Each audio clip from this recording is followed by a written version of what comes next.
How to change language on Android phone. Hello guys, in today's video I'm gonna show you how to change language on Android phone. First, then open settings, and now just click search here, and then just type here language,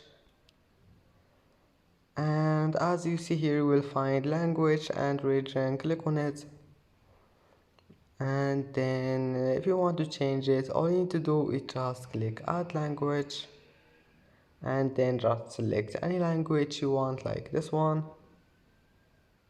and then just click change and it will be changed. And that's it for today's video. If you like this video, don't forget like and subscribe, and thank you for watching this video until the end, and see you in the next video.